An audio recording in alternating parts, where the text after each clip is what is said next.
우리가 이렇게 각자 자리에서 예배하는 시간입니다. 예배할 때 하나님의 은혜와 사랑이 여러분들에게 있기를 소망하고 하나님을 향한 신뢰를 잃지 않게 되기를 주의 이름으로 간절히 부탁을 드리겠습니다. 누군가를 이해하는 것만큼 어려운 일도 없는데요. 남자와 여자가 부부가 되어서 평생을 살아도 이 많은 사람들이 얘기하기를 아직도 나는 당신을 모르겠소 라고 할 정도로 이 사람을 이해하는 것은 정말 어렵습니다. 그러나 부부는 이 상대방을 다 알기 때문에 살아가는 것은 결코 아니죠. 그러면 평생을 가도 그 누구와도 결혼할 수 없습니다. 그러면 평생을 살아도 이해되지 않는 그 남자, 그 여자와 결혼해서 살 수 있는 이유는 어디 있겠습니까? 그것은 바로 신뢰에 있다라는 거죠. 그러니까 서로를 신뢰하기로 마음먹었기 때문에 평생을 함께 살아가는 것입니다. 그렇기 때문에 부부는 이 신뢰가 무엇보다 중요한데요. 하나님과의 관계에도 무엇보다 중요한 것은 바로 신뢰에 있습니다. 하나님을 신뢰하는 것이겠죠. 하나님이 나를 반드시 선한 길로 인도하시는 분이라는 것을 믿는 것, 그것이 하나님과의 관계에서 가장 중요한 것입니다. 그래서 하나님은 이 패역한 이스라엘 백성들에게 말씀하시는데요. 이사야 41장 8절부터 10절을 보면 그러나 나의 종 너 이스라엘아, 내가 택한 야곱아, 나의 벗 아브라함의 자손아, 내가 땅 끝에서부터 너를 붙들며 땅 모퉁이에서부터 너를 부르고 내게 이르기를 너는 나의 종이라. 내가 너를 택하고 싫어하여 버리지 아니하였다 하였노라. 두려워하지 말라. 내가 너와 함께함이라. 놀라지 말라. 나는 내 하나님이 됨이라. 내가 너를 굳세게 하리라. 참으로 너를 도와주리라. 참으로 나의 의로운 오른손으로 너를 붙들리라. 아멘. 무슨 일이 있어도 하나님을 신뢰하라라는 그런 명령이 나타나고 있습니다. 비록 바벨론 포로로 끌려간다 할지라도, 거기서 포로 생활을 한다 할지라도 나는 반드시 너희를 구원하여서 회복시키는 하나님이라는 사실, 그 사실을 잊지 말라는 것, 그것이 바로 이사야서에 나타난 회복의 메시지가 됩니다. 그래서 우리가 비전을 가진다라고 했을 때 그것은 내가 바라고 있는 어떤 소원이나 꿈이 이루어질 것을 믿는 것이 아니라 바로 하나님을 향한 신뢰를 회복하는 것, 그것이 바로 내가 비전을 가진다라는 것을 의미하는 거겠죠. 하나님을 신뢰하는 것, 그게 바로 우리가 회복해야 될 비전이 되는 것입니다. 오늘 저와 여러분들은 하나님을 신뢰하는 백성입니까? 코로나 시대에도 여전히 일하시는 하나님을 믿는 백성입니까? 사실 여러분, 우리가 잘 알고 있는 것처럼 이 교회 대면 예배 금지, 이 금지라는 것은 제가 객관적으로 아무리 살펴보려고 해도 너무나도 불공평한 처사인 것은 분명합니다. 코로나 확진자가 그렇게 많이 나오고 있고 또 다 알고 있는 여러 중간적인 곳들에 대해서는 다 허용을 해주고 있죠. 그러나 교회는 아예 금지 상태입니다. 그러니까 이건 사실은 제가 객관적으로 아무리 풀어보려고 해도 이거는 이제 불공평한 처사인 것은 제가 분명하게 말씀드립니다. 저는 이러한 부분에 대해서 분명히 잘못된 것이다라는 것은 확실한 그런 것임을 확실히 밝혀두는데요. 하지만 우리가 그러한 법에 따르는 이유는 다른 게 아니라 하나님을 신뢰하기 때문이죠. 그러니까 우리 하나님은 살아계시고 하나님은 우리를 가장 선한 길로 인도하시는 분이기 때문입니다. 특히 요즘 묵상하고 있는 이사야서를 보면 이 포로로 잡혀가는 백성들의 모습과 함께 결국에는 회복될 그들에 대한 약속이 함께 선포되어지고 있습니다. 심지어 포로로 잡혀가는 그 상황에 대해서 이 억울해하지 말 것을 성경은 강조해주고 있죠. 성경에 보면은 야, 너가 이 포로 당하는 이 사건을 통해서 억울하지 마라. 그러니까 하나님이 사실은 그렇게 우리에게 말씀하십니다. 그러니까 하나님은 우리에게 그렇게 하지 말 것을 성경은 강조하고 있어요. 그 이유가 뭘까요? 우리 하나님은 절대로 우리를 망하게 하시는 분도 아니고 이 자신의 영광을 가리우시는 분도 아니기 때문이죠. 그래서 이사야서가 우리에게 제시해주는 핵심의 결국은 하나님을 신뢰하라는 것입니다. 그래서 뭐라고 하냐면 내가 너희와 함께 있으니 걱정하지 마라. 내가 너희 하나님이니 두려워하지 마라. 내가 너희를 강하게 하고 너희를 돕겠다. 내 승리의 오른팔로 너희를 붙들겠다. 이렇게 우리에게 선포하신 겁니다. 그러니까 포로로 잡혀가도 너희가 다 망하는 것 같아도 너희는 나를 신뢰하라는 것입니다. 그래서 이게 우리의 신앙이고 우리의 믿음이 되는 거죠. 그러니까 어떠한 일이 있어도 어떠한 순간이 있어도 하나님을 신뢰하는 것, 이게 바로 우리가 가지고 있는 믿음이 되는 거예요. 최근 제가 한 영상을 봤는데요. 이 대면 예배 금지에 대해서 울분을 토하면서 설교하는 어떤 목사님께서 다니엘의 예를 들면서 이렇게 말했습니다. 다니엘도 예배할 수 없을 때 기도했어요. 그런데 우리 가만히 있을 거예요? 라고 그렇게 사람들에게 말하는 설교를 듣게 되었는데, 저는 그 이야기를 들으면서 고개를 좀 갸우뚱했어요. 사실 이 다니엘은 가만히 있었거든요. 사실 다니엘은 그는 자기 자리에서 기도했지 사람들을 모아서 나라의 반기를 들진 않았습니다. 더군다나 이 다니엘의 위치는 어떤 위치였냐면 이 총리라는 위치였죠. 나름대로 막강한 권력을 가지고 있지 않았겠습니까? 그러면 사람들 조직해서 이 별동대라도 구성해서 왕을 죽이거나 어떤 일을 충분히 벌일 수 있는 그런 이 지위에 있는 사람이 바로 다니엘이었습니다. 그러나 다니엘은 그 말도 안 되는 조항에 엎드려서 기도하는 일을 멈추지 않았을 뿐이죠. 심지어 사다굴에 던져질 때도 자기 권력을 사용한다거나 사람들을 선동하지 않았습니다. 이유는 간단해요. 그는 하나님을 신뢰하는 사람이었기 때문이에요. 우리는 다니엘처럼 신앙을 지키면서 그 길을 걸어가는 것입니다. 대면 예배 금지는 너무나도 분노가 치밀어 오르는 일인 건 확실해요. 그러나 우리가 하나님을 신뢰하는 것을 놓치지 말아야 되는 거예요. 우리 하나님이 가장 선하고 아름다운 길로 저와 여러분들을 반드시 이끌어 가실 분이기 때문에 우리는 어떠한 순간에도 또 하나님을 신뢰하는 그런 삶으로 거듭나며 걸어가는 것입니다. 오늘 욥기 설교인데 왜 이렇게 제가 서론이 길었을까요? 이유가 있습니다. 오늘 욥기의 내용이 바로 하나님을 신뢰하는 과정 가운데 있는 그를 만날 수 있기 때문이죠. 욥은 지금 말로 설명할 수 없는 이 현실을 통해서 하나님을 신뢰해가는 그런 과정 속에 놓여 있습니다. 하나님을 신뢰하는 자리에 가고 있는 욥의 모습, 우리는 이러한 욥의 인생을 통해서 결국 저와 여러분들을 하나님께서 어디로 인도하시는가에 대해서 알 수가 있게 되는데, 일단 오늘의 말씀의 내용을 조금 살펴보게 되면요, 먼저 오늘 본문의 내용은 욥의 친구들과의 2회전 논쟁의 욥의 마지막 대답입니다. 욥의 친구들은 계속적으로 인과응보의 하나님을 말하면서 욥을 공격하고 있죠. 그러나 이에 대해서 욥은 그런 것으로는 지금 내 현실을 다 설명할 수 없다라는 논증을 펼치면서 친구들의 논리에 반박을 하고 있습니다. 사실 신앙은 이 고민의 연속성을 가지고 있는 것입니다. 그러니까 고민 없이 내가 신앙생활하고 있다면 정말로 하나님을 100% 신뢰하는 것인지, 아니면 맹목적으로 하나님을 맹목적인 신앙이든지 둘 중에 하나겠죠. 계속되는 싸움이고 고민인 경우가 대부분 경우가 맞습니다. 그래서 그렇게 믿음은 쌓여가고 하나님을 향한 신뢰는 깊어지는 거죠.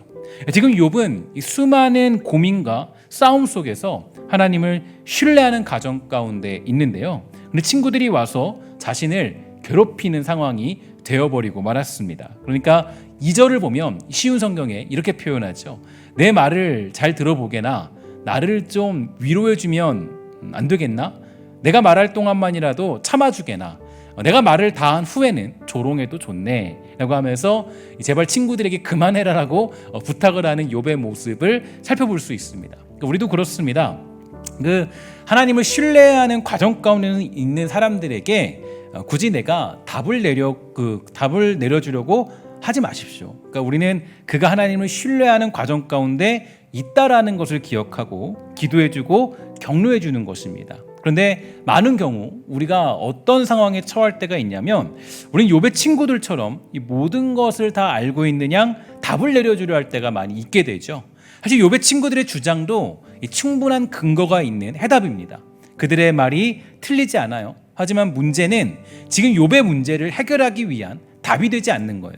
하나님은 분명히 인과응보의 하나님은 맞겠죠. 그러나 지금은 도저히 그것으로 답을 내릴 수 없는 그런 상황에 처해 있습니다. 그래서 이 4절에서 욥은 이렇게 말하죠. 나의 원망이 사람을 향하여 하는 것이냐? 내 마음이 어찌 조급하지 않겠느냐라고 그렇게 묻고 있습니다. 그러니까 이 말은 지금 벌어지고 있는 내 문제는 하나님과 해결할 문제이지 인과응보라는 답을 들고 해결될 단순한 문제는 아니다라고 설명하고 있죠. 그런데 오늘 본문에 나타난 친구들이 내리는 답에 대한 반박이 매우 강력합니다. 그러니까 이 지금 그 욥은요, 이런 상황들을 해결하는 가운데 욥의 친구들이 이야기하는 것에 대해서 아주 강력하게 반박을 하고 있어요. 그러니까 하나님과 지금 내가 그 모든 것들을 풀어가고 있는 상황인데 너희들 왜 그러냐? 너희들이 얘기하는 거 들어보니까 이것으로 해결할 수 없어라고 얘기하면서 아주 강력하게 이제 반박을 하고 있는 것을 살펴볼 수 있게 됩니다. 일단 7절부터 보면요, 이렇게 던지죠. 어떻게 악인이 잘 살고 오래 살고 권세를 누리는가? 그들의 자녀도 번창하고 손주들까지 잘 자라는 것을 보며 살고 있네. 악인의 집에는 공포도 없고 하나님의 꾸중하시는 채찍도 없는 듯하네. 악인의 황소는 어김없이 새끼를 치고 암소도 새끼를 잘 낳지. 그들의 자녀들이 양떼처럼 춤추며 뛰어놀고 소고와 수금 연주에 맞춰 노래하며 피리 소리에 즐거워하는구나. 저들은 행복하게 지내다가 평안히 무덤으로 내려가지. 여러분, 이런 욥의 이야기를 어떻게 생각하시나요? 그러니까 이 말은요, 결국에 어떤 것을 증명해 주냐면 욥의 친구들이 제시하는 내용으로는 결국 답을 내릴 수가 없다라는 것을 의미합니다. 그러니까 너희들 말로 따지면 악인들이 잘 되고 있는 것, 망하지 않는 것, 대대손손 잘 먹고 잘 사고 있는 것, 야 너희 어떻게 설명할래? 라고 이 욥이 묻고 있는 겁니다. 한번 말해봐라. 그리고 심지어 13절에 보면 저들은 행복하게 지내다가 평안히 무덤으로 내려가는 사람들이다 라고 그렇게 설명을 하고 있어요. 그러니까 악인들이라고 하는 자들은 잘 살다가 그냥 고통 없이 사람들이 죽는 그곳에 가게 된다라는 거예요. 그러니까 이게 사실 저는 이 본문을 보면서 이게 이 땅에서 우리가 겪는 가장 현실적인 고민이 되죠. 그러니까 이게 가장 고민이에요. 이게 사실 악인들이 잘 되는 거에 대한 고민. 여러분, 이게 좀 그렇죠. 그죠? 좀 상황이 그렇잖아요. 종종 이 목회자들하고 이야기를 나누다가 이런 말을 해요. 왜 우리는 하나님께 다 드린다고 결심하고 결단했는데, 인생 다 드렸는데 이 땅에서는 왜 개털 모자밖에 없냐라는 그런 이야기를 나눌 때가 있어요. 하나님께 인생과 삶을 다 드렸다면 적어도 이제 걱정 없이 살 수 있는 집 정도는 있고 그냥 차 정도는 몰 수 있는 상황은 있어야 되는 거 아니겠습니까? 그런데 어디 그게 쉽나요? 결혼해야 되는데 집은 없고, 자녀를 키워야 되는데 남들 다 보내는 이 번듯한 학원 한번 보내지 못하고, 하나님을 섬기지도 않고 인생도 드리지 않은 사람들은 잘 먹고 잘 사는데 그러지 못할 때가 많이 있더라는 거예요. 이게 사실 이게 우리들의 현실적인 고민입니다. 그러니까 우리 모두는요, 이런 현실에 다 걸려 있어요. 그러니까 조금만 잘 보면 악인들이 너무 잘 사는 것 같아요. 악인이 잘 살고 악인들이 너무 잘 되고 있고 하나님께 인생을 바친 사람들보다 훨씬 더 잘 되는 것을 보고 있죠. 그러니까 누구나 예수 믿고 교회 다니면 이런 현실들을 만나게 됩니다. 심지어 더 화가 나는 일은 15절과 16절이에요. 정말 이거 화가 나는 일인데 이렇게 되어 있죠. 전능자가 누구이기에 우리가 그를 섬기고 그에게 기도해야 하나요? 라고 말한다네. 보게나 저들의 행복은 저들의 손에 있는 것이 아니므로 나는 악인의 꾀를 멀리한다네. 이렇게 얘기하는데 이 말이 정말 너무 무서운 현실이에요. 이겁니다. 그러니까 우리가 전도할 때 야, 교회 가자, 예수 믿자, 예수가 답이다 이렇게 말하면 이렇게 얘기하는 거예요. 상대방이 야, 웃기는 소리 하지 마라. 너나 예수 잘 믿고 좋아하는 천국 가. 이 얘기를 하고 있는 거예요. 비웃는다는 겁니다. 그러니까 여기에 비참함을 느끼죠.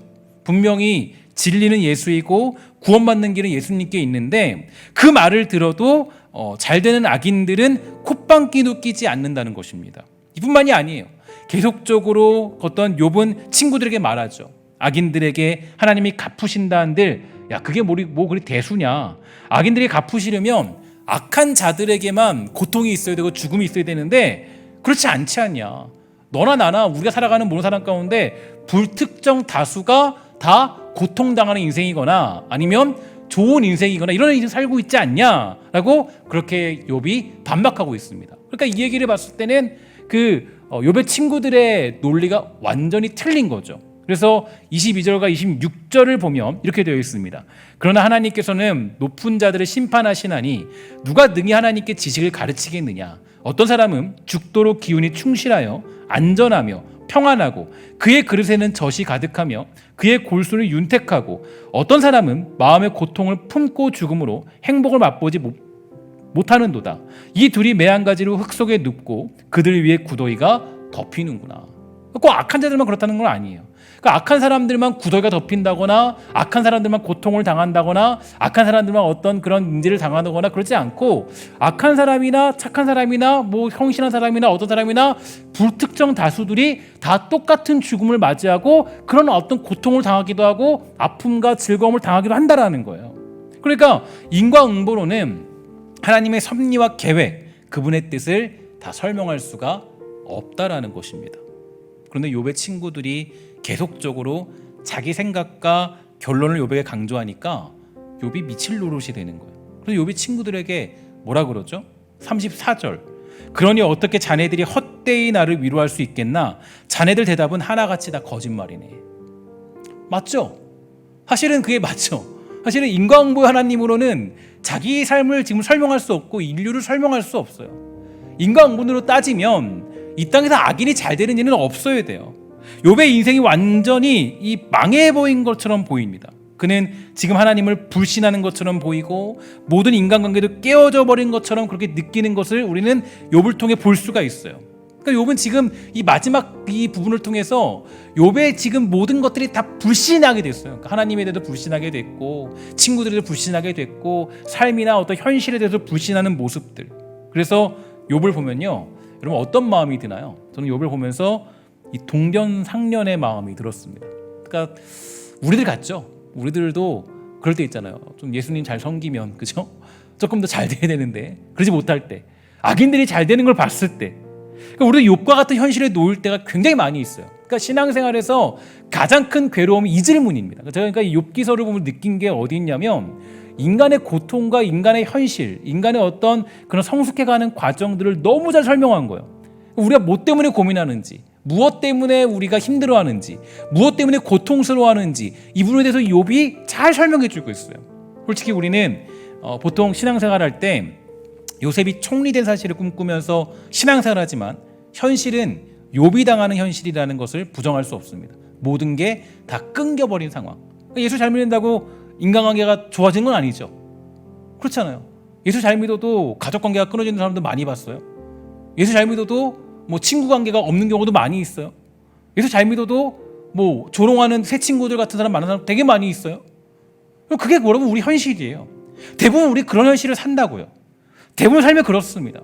그런 현실에 걸려 있어요. 그러면 왜 하나님은 우리들을 이러한 자리에 몰아넣는 걸까? 이게 고민이죠. 왜 악인들이 잘 되는 꼴을 보게 하시고 왜 악인들이 잘 되는 현실들에 우리가 이 땅을 살아갈 수 있을까? 시편을 보면 아주 중요한 내용이 나오는데요. 3절부터 보면 이 욥과 비슷한 고민의 사람들이 나와요. 이렇게 얘기하죠. 악한 자들은 자기가 바라는 것을 자랑하고 지나치게 욕심이 많은 자들은 여호와를 배신하며 멸시합니다. 악하고 교만한 자들은 하나님을 찾지 않습니다. 그들의 머릿속에는 도무지 하나님이 계시지 않습니다. 그런데 여기 잘 보세요. 그런데 그들은 항상 번영하는 삶을 누리며 주님의 가르침과는 거리가 먼 삶을 살고 있습니다.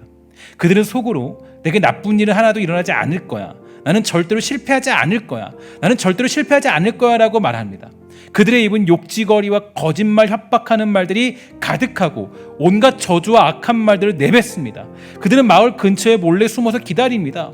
숲에 숨어서 기다리다가 무고한 사람들을 죽입니다. 그들은 사자처럼 숨어서 기다립니다. 힘없는 사람들을 잡아 죽이려고 숨어서 기다립니다. 힘없는 사람들을 그물로 잡아서 질질 끌고 갑니다. 잡힌 자들은 짓밟히고 쓰러집니다. 그들은 힘없이 쓰러질 뿐입니다. 그들은 속으로 말하기를 하나님께서 우리를 잊어버리셨어. 무슨 일이 일어나고 있는지 보고 계시지 않아 라고 말합니다.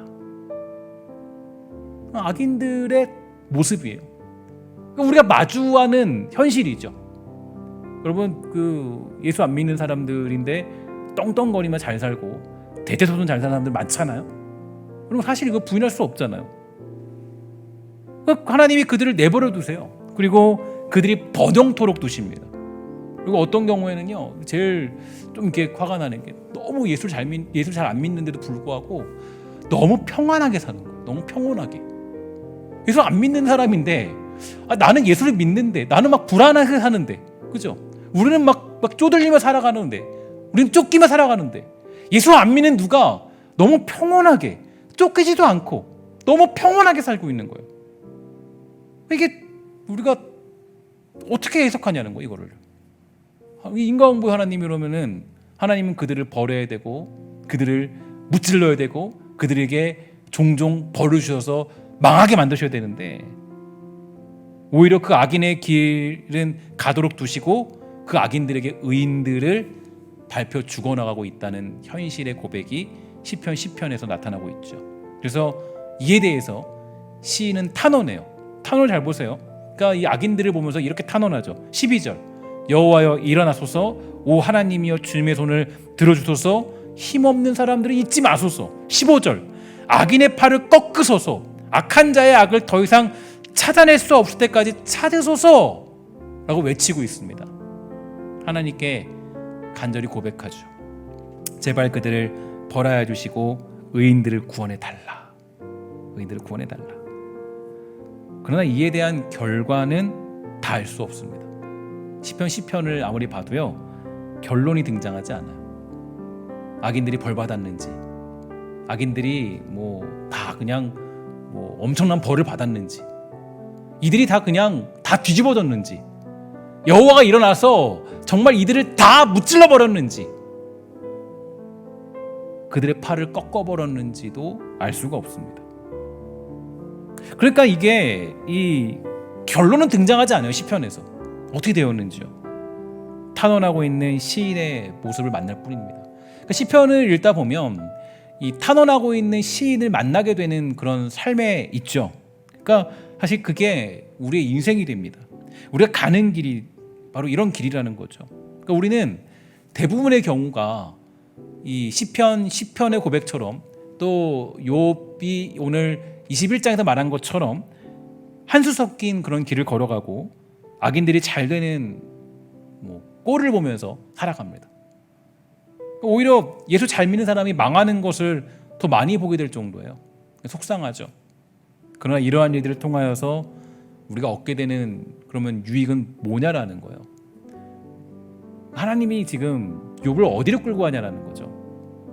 우리들을 악인들의 그 모습을 보게 만들면서 우리들을 어떤 자리로 이끌어 가고 있냐라는 거예요.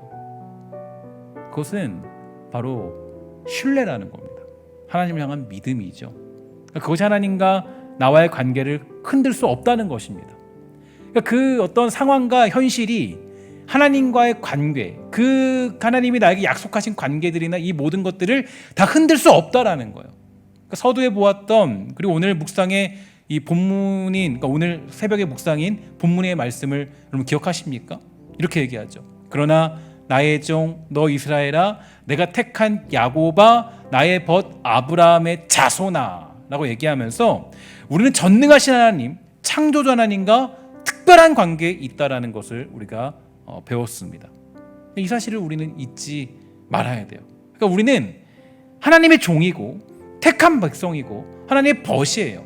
그러니까 악인들은 누릴 수 없는 특별한 자리, 그러니까 우리는 그러한 관계에 있다라는 것을 이사야서 41장이 우리에게 설명해 주고 있죠. 그리고 이러한 관계가 신약에서는 어떻게 표현되냐면 베드로서 2장 9절입니다. 그럼 각자의 자리에서 한번 우리 선포하며 읽어보도록 할까요? 시작. 그러나 너희는 택하신 족속이요 왕같은 제사장들이요 거룩한 나라요 그의 소유가 된 백성이니 이는 너희를 어두운 가운데서 불러내어 그의 기이한 빛에 들어가게 하신 이의 아름다운 덕을 선포하게 하려 하심이라. 아멘.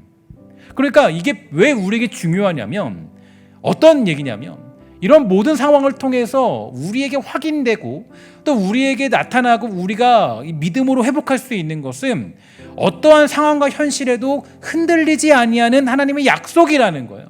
그러니까 이 약속은 깨지지도 않고 무너지지도 않고 사라지지도 않는다라는 것을 우리는 확인할 수가 있게 되는 겁니다.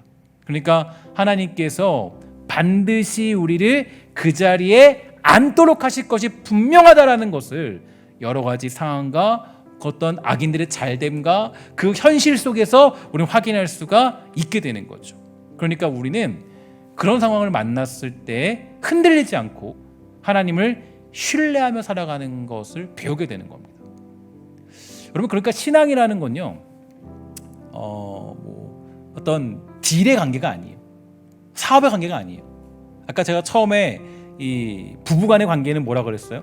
그 관계는 신뢰라고 그랬죠. 신뢰라는 것은 인격과 인격의 만남입니다. 그러니까 하나님과 이 인간의 만남은 신뢰예요, 신뢰. 그러니까 이 하나님은 신뢰의 관계를 만들어내시는 거예요. 그러니까 이 신뢰의 관계를 우리를 인도하시고 이 모든 상황을 통해서 우리는 하나님을 신뢰하는 그 과정까지 가는 것. 악일이 잘 되든 말든 그것 때문에 우리가 흔들리지 않는 하나님과의 그 신뢰의 관계로 하나님이 우리를 인도하시는 거예요. 그러니까 우리의 인생은 어디로 흘러가냐면 우리가 자꾸 이 인생의 목적을 잃어버리기 때문에 여기서 문제가 생기는데, 인생의 목적은 하나님을 신뢰하는 자리까지 가게 되는 거예요. 100% 하나님을 신뢰하는 자리까지 가도록 만드는 거. 그럼 내가 만약에 악인으로 인하여서 그들의 잘됨으로 인하여서 내가 흔들린다, 하나님의 약속이 흔들린다, 하나님의 믿고 있는 그 약속이 흔들리고 있다. 아니 왜 악인들만 잘되게 만드십니까? 하나님 약속 틀린 거 아니에요? 그건 뭐예요? 결국은 신뢰하지 않는 거죠. 신뢰가 흔들리는 거예요. 그러니까 하나님이 우리를 그 모든 것을 통해서 끌고 가시는 것은 어떠한 상황 속에서도 하나님께서 우리를 반드시 복되고 가장 아름다운 자리로 우리를 앉히신다라는 그 신뢰를 가지고 살아가도록 하기 위한 과정이 우리의 삶에 있고, 욥이 지금 그 과정을 지나고 있는 겁니다. 그러니까 우리는 흔들리지 않고 하나님을 신뢰하며 살아가는 것, 그런 모습을 보면서 하나님을 향한 신뢰를 놓치지 않고 살아가는 것, 그게 뭐예요? 우리가 소위 말하는 믿음이라는 거예요. 믿음. 욥의 세 친구들처럼 여러분을 흔드는 일이 이 땅에서 분명히 존재하겠죠. 그러나 이 땅에서 우리는 인내하면서 하나님을 신뢰하는 과정에 놓여 있는 겁니다. 왜냐하면 하나님은 그걸 원하시기 때문이에요. 하나님이 저에게, 여러분들에게, 교회에게 원하시는 것은 너가 나를 신뢰해라는 그런 선포지. 야, 내가 너를 그냥 잘되게 해주겠다, 너 장수하게 해줄게, 너 그냥 사업 잘되게 해줄게, 이런 약속이 아니에요.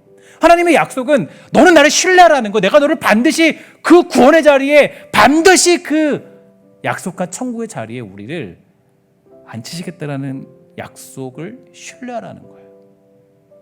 그래서 결국 우리는 이런 믿음에 거하게 되는 거죠. 어떤 자리에 가든지 우리 승리하게 될 것이라는 그 신뢰의 고백, 그게 욥기의 결론이 되고 성경의 결론이 됩니다. 그래서 사실 이 땅을 살아갈 때요, 여러분 잘 기억하셔야 돼요. 살아갈 때 우리가 만나는 현실의 대부분은요, 오히려 하나님을 신뢰하지 못할 만한 일들이 우리에게 더 많이 찾아옵니다. 여러분 사실 그래요. 그러니까 그냥 우리가 보통 내가 하는 일보다 다 잘 되면 하나님을 신뢰하면 하겠죠. 근데 여러분 어디 그런가요? 그렇지 않아요. 내 마음과 뜻대로 되지 않아요. 그러니까 내가 살아가는 인생의 모든 현실들을 보면 사실 하나님을 신뢰하지 못할 일들이 더 많이 있어요. 왜 그럴까요? 고민을 생각해 봐야 돼요. 왜 하나님 나를 힘들게 만드시는지 고민을 해보셔야 돼요. 왜 하나님이 왜 그런 자리로 인도하시는지, 때로는 실패하는 자리로 인도하시는지, 왜 그 자리로 인도하시는 거예요? 하나님을 신뢰하라는 거예요. 그런 상황에서도. 그게 바로 인격과 인격의 만남이고, 그게 바로 하나님과 나와의 만남이기 때문에 그래요. 그래서 사실 인생의 대부분은 예수님을 믿고 난 후에 신앙생활하면서의 우리의 대부분은 말이 좀 그렇지만 하나님을 신뢰하지 못한 일들이 더 많이 있어요. 아니 왜 하나님 나 예수 믿는데 왜 안 되는 거예요? 아니 왜 우리 사업이 이렇게 어려워지는 거예요? 왜 가정에 왜 불화가 더 있죠, 하나님? 왜 고민은 더 생기는 거죠? 왜 이렇게 불안한 거죠? 그래서 여러분 지난 우리 시간에 우리 묵상했던 야고보서의 내용을 보면 야고보가 이렇게 얘기하죠. 야고보 5장 11절 뭐라 그럽니까? 보라, 인내하는 자를 우리가 복되다 하나니. 인내하라 그러죠. 인내라는 건 뭐예요? 인내라는 것은 결국 인내할 만한 일이 있다라는 거예요. 근데 그런 사람을 뭐라 그래요? 복되다 한대요. 그리고 너희가 누구의 인내를 들었어요?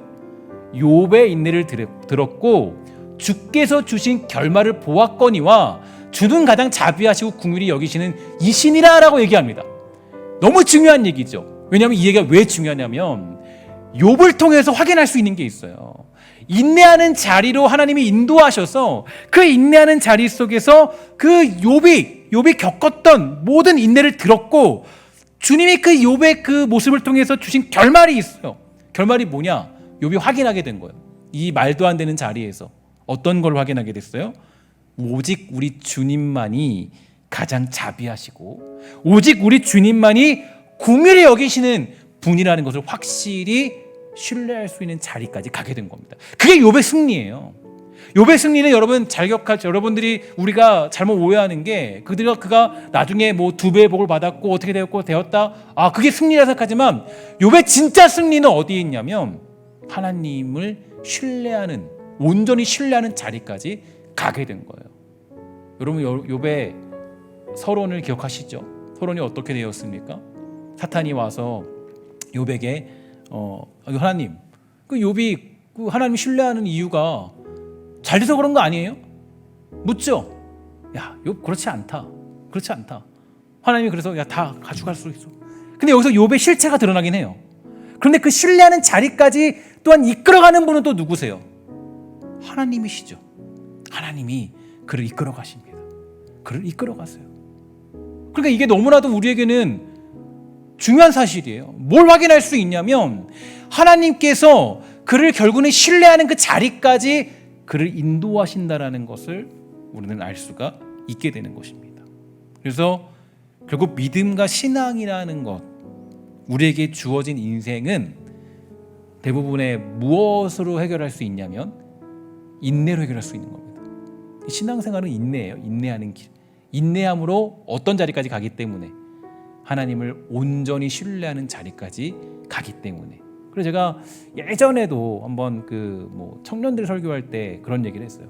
청년들 유행어 중에 젊은 사람들 유행어 중에 뭐가 있냐면 우리 꽃길만 걷자라는 그런 유행어 있죠. 우리들하고는 안 맞아요. 예수 믿는 우리들하고는 전혀 맞지 않는 얘기예요. 꽃길만 걷는 거 우리 없어요. 예수 믿는 사람들은요 꽃길만 걷지 않아요. 거기서 무슨 신뢰가 나타나요? 여러분 부부가 왜 서로 신뢰할 수 있어요?